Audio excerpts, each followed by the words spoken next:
Dans une précédente vidéo, je vous avais parlé de l'oscillateur multi-ondes inventé par Georges Lakhovsky dans les années 30. Basé sur l'envoi d'impulsions électromagnétiques, cet appareil a ciblé l'intérieur des cellules malades en modifiant leur fréquence de manière à les refaire vibrer harmonieusement. Il s'en suivait une guérison. Bon, pour ceux qui ne connaissent pas Lakhovsky, c'est un ingénieur d'origine russe qui en 1925 expliquait que les cellules vivantes possédaient des systèmes de résonateurs comme des circuits oscillants qui était capable d'émettre et de capter des informations selon les mêmes principes qu'un système d'émetteur et récepteur radio. Mais chose capitale, nous expliquait Lakhovsky, lorsqu'un organe devenait malade, il n'émettait plus les mêmes fréquences que l'organe sain. Le langage cellulaire n'était plus perceptible par les autres cellules et les cellules perdaient leur coordination et la maladie apparaissait. Pour être en bonne santé, une cellule doit battre sur une fréquence qui lui est propre, un peu comme un poste radio calé sur votre station préférée. Si celle-ci, pour une raison X ou Y, ne bat plus à son rythme normal, elle va se dégénérer. Et si ce phénomène se multiplie de trop, cela va se terminer par l'apparition de la maladie.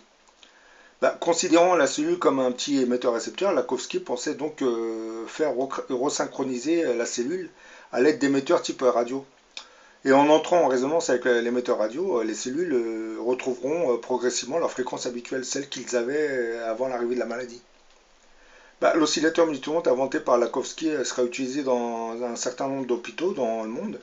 Assez rapidement, certains de ces hôpitaux vont le bouder. Je pense que c'était sous la pression des laboratoires pharmaceutiques qu'ils ne le voyaient pas arriver car ils menaçaient leurs intérêts parce qu'à cette époque, les laboratoires pharmaceutiques commençaient à brasser des milliards avec leurs médicaments. Et par la suite, l'oscillateur multi-ondes va tomber dans les oubliettes de la médecine. Et en 1987, vous avez deux chercheurs, le Dr Morel et Hans Bruxmann, vont reprendre la théorie développée par Lakhovsky pour mettre au point un appareil qui fonctionne sur le même principe. C'était l'appareil de biorésonance Bicom, comme vous voyez sur la vidéo. C'est le fabricant allemand Recumet qui va se charger de la fabrication du Bicom dit 2000. Le Bicom 2000 sera utilisé aujourd'hui par plusieurs professionnels de la santé, dont des médecins et des vétérinaires dans près de 60 pays. Et en regardant le principe de fonctionnement de l'appareil, on peut dire que c'est un oscillateur multi-ondes modernisé et fabriqué avec les composants électroniques d'aujourd'hui. Ce que Georges Lakhovsky n'avait pas à son époque. La société allemande nous dit comment fonctionne le Bicom et vous verrez que c'est basé sur la théorie de Lakhovsky. Les cellules en bonne santé émettent des signaux harmonieux qui traversent les pores de leur membrane et résonnent librement avec ceux des autres cellules. En somme, elles émettent des oscillations aux vibrations harmonieuses et elles répondent harmonieusement à celles qu'elles reçoivent. Là, vous voyez, dans la vidéo, vous avez deux cellules qui ont des fréquences harmonieuses. Par contre, en présence d'éléments pathogènes, un déséquilibre va nuire à la qualité de la communication entre les cellules. Or, ces signaux peuvent être affectés par des éléments pathogènes comme les polluants chimiques, les bactéries, les virus, les parasites et les champignons. Comme vous voyez sur la vidéo, l'élément pathogène est en rouge. Dès qu'il arrive, il commence à perturber la fréquence d'oscillation de la cellule. Et la communication entre les cellules commence à être déséquilibrée, déformée. Or, ces agresseurs déclenchent de l'interférence électromagnétique sous forme de fréquences pathogènes qui créent une foule de déséquilibres non spécifiques. Oui, c'est ce que je viens de vous dire.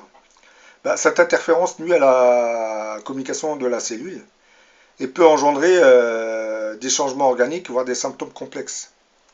Le signal déformé émis par la cellule endommagée par une maladie est une combinaison du signal d'origine. C'est celui-là, vous voyez, le signal d'origine, c'est celui-là qui vibrait sur la bonne fréquence. Donc, comme je dis, c'est une combinaison du signal d'origine de la cellule combinée à la signature énergétique laissée par un champignon, une bactérie ou un autre élément pathogène.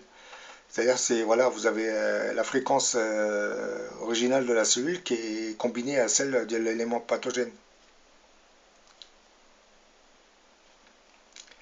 Le Bicom 2000 mesure en fait ce signal combiné à la surface de la peau grâce à une électrode que l'on tient à la main. Je reviens sur le Bicom 2000. Comme j'explique, le Bicom 2000 mesure ce signal combiné à la surface de la peau grâce à une électrode qu'on tient à la main.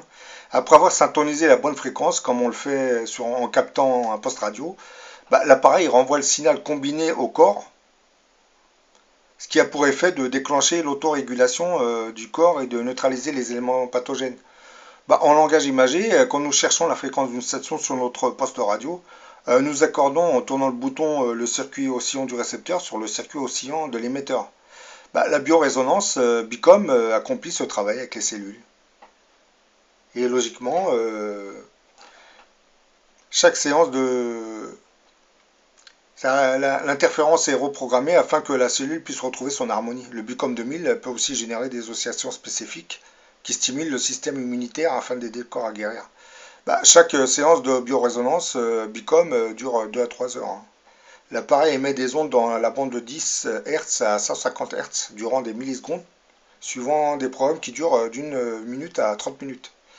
Voilà, comme vous voyez, hein, dès que la Bicom est enclenché, il va s'en suivre ce que vous voyez dans la vidéo. C'est-à-dire les cellules saines vont retrouver leur fréquence d'origine et l'élément pathogène sera détruit.